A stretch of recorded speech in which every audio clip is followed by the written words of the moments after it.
हाँ जी, 8वें नंबर का क्वेश्चन देखिए क्या दे रखा है। बोल रहा है कि निम्नलिखित सेल के विद्युत वाहक बल की गणना कीजिए, और आगे इसमें बोल रहा है आपसे कि सी डी प्लस 2, यहाँ पर कॉन्सेंट्रेशन 1 m है,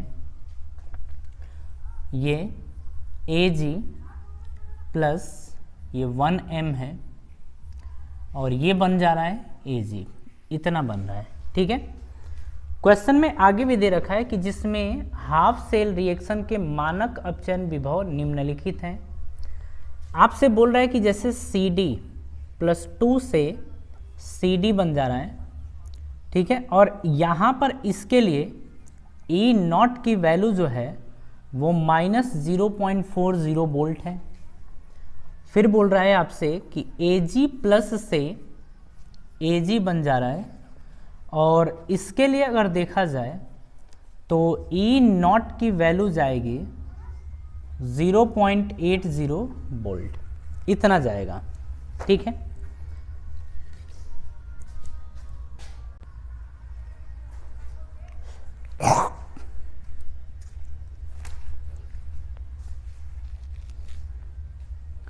हाँ जी, आपसे ईएमएफ ऑफ द सेल पूछ रहा है। चलिए, यहाँ पर आप चाहें कंसंट्रेशन दे रखा है, चाहे तो नस्ट इक्वेशन यूज़ करिए और चाहे तो मत करिए। एक काम करिए, मत करिए। अगर कंसंट्रेशन एक दे रखा है, कंसंट्रेशन अगर डिफरेंट होता ना, एक के अलावा कुछ होता तो आप सोचिए। एक के अलावा अगर मतलब एक है ना, तो आप नस्ट इक्वेशन के बारे में सोचिए मत। अगर नहीं सोचेंगे तो जल्दी से क्वेश्चन सॉल्व हो जाएगा। अगर आपको लगता है कि नहीं नस्ट इक्वेशन मेरे को लगाना चाहिए, आप लगा सकते हैं। अगर आप देख रहे हैं कि इसको देख के, कॉन्सेंट्रेशन को देख के नस्ट इक्वेशन लगाना है तो लगाइए, बट अगर देखा जाए तो आंसर इसका तो फट से हमको मिल जाएगा। ठीक है, लेकिन फिर भी हम एक चीज़ बताएं कि एक काम करिए, इसमें पहले ना आप नस्ट इक्वेशन लगा के एक बार देख लीजिए। कॉन्सेंट्रेशन दे रखा है इसके लिए, ठीक है, तो आप इक्वेशन लिखिए। तो अगर देखेंगे, पहले सेल रिएक्शन लिखे वहाँ से, तो सी डी से बन रहा है सी डी प्लस 2, इधर 2 इलेक्ट्रॉन ऐड कर दीजिए।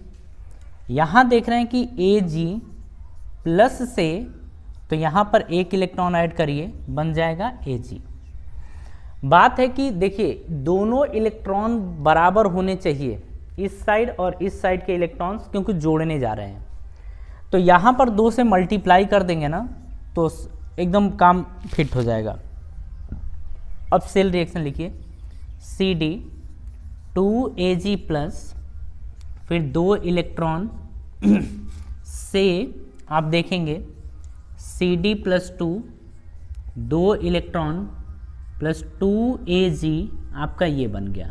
ठीक है, 2 इलेक्ट्रॉन से 2 इलेक्ट्रॉन गया, सी डी प्लस 2Ag प्लस से सी डी प्लस 2 से 2Ag आपका ये बन गया। बात समझ में आ रही है? तो ये आपका एक सेल रिएक्शन मिल गया, इसको सेल रिएक्शन बोलेंगे। नस्ट इक्वेशन यूज़ करना हो, अच्छा इसके पहले आपको एक चीज़ और देखना है कि एनोड कौन है, कैथोड कौन है। इसका ऑक्सीडेशन हो रहा है, मतलब ये एनोड है, और इसका रिडक्शन हो रहा है, मतलब ये कैथोड है। और आपको ये पता हो जाना चाहिए कि अगर ये एनोड है तो ये फिर क्या है, एनोड, और ये आपका है कैथोड। चलिए एक और चीज़ निकाल लेते हैं, ई नॉट सेल निकालिए। क्या दोनों रिडक्शन है? अरे +2 से 0, +1 से 0, यानी रिडक्शन है। तो आप लिखेंगे R P, E not R P cathode minus E not R P, ये आप लिखेंगे एनोड। अगर आर पी कैथोड की बात करें तो आर पी कैथोड ये लिखा है 0.80 माइनस, एनोड की बात करेंगे -0.40 लिखा है, माइनस माइनस प्लस हो जाएगा, 1.2 वोल्ट आएगा। ई नॉट सेल की वैल्यू जो आएगी वो आएगी 1.2, ये आपका आएगा 1.20 वोल्ट। ठीक है, आपको मन कर रहा है, हालांकि आंसर हमारा आ गया है, ठीक है, मेन चीज़ था कैथोड एनोड पहचानना, तो हम कैथोड एनोड यहाँ से भी पहचान सकते हैं। ये आपका क्या बनेगा, एनोड, और ये आपका बनेगा कैथोड, क्योंकि जिसका ऑक्सीडेशन होता है वो एनोड होता है और जिसका रिडक्शन होता है वो कैथोड होता है। ठीक है, आपका ये बन गया। अगर चाहें आप तो नस्ट इक्वेशन यानी कि नस्ट समीकरण यूज करिए।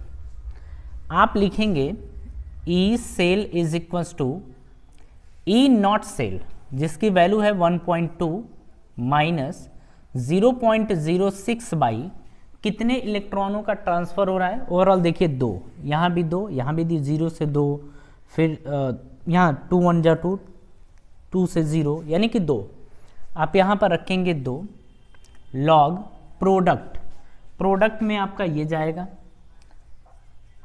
CD+2 से, फिर AG पे +2 कर देंगे क्योंकि जो आगे होगा वो कपारे पे आएगा, अपॉन में रिएक्टेंट साइड चलिए आप देख रहे हैं CD, फिर AG प्लस में, और आगे क्या लिखा है देखिए 2 लिखा है ना, तो इसीलिए इसकी पावर 2। ये सॉलिड है ना तो इसकी वैल्यू 1, ये भी सॉलिड है तो इसकी वैल्यू 1।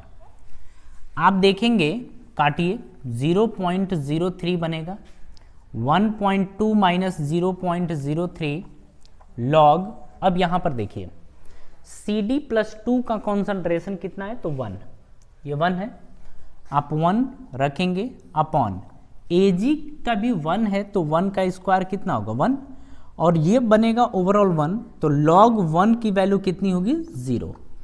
आप देखेंगे 1.2 में से 0 घटाएंगे क्या बनेगा 1.2, यानी कि ई सेल की जो वैल्यू आएगी वो 1.2 वोल्ट आएगी।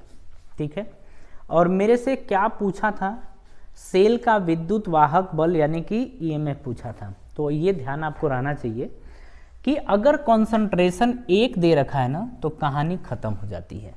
आप नस्ट इक्वेशन यूज मत करिए, आप आराम से चलते हुए, आप यहाँ से इतना भी करने की जरूरत नहीं है, आपका आंसर तो यही खत्म हो गया है। देखिए यहीं पर कैसे, आपको ये पता होना चाहिए कि ये हमारा कैथोड होता है और ये हमारा होता है एनोड, और कैथोड में से एनोड को घटा दीजिए, यानी कि कैथोड में से एनोड को घटा दीजिए 1.2, आपका आंसर आ जाएगा। सिंपल है, टफ नहीं है।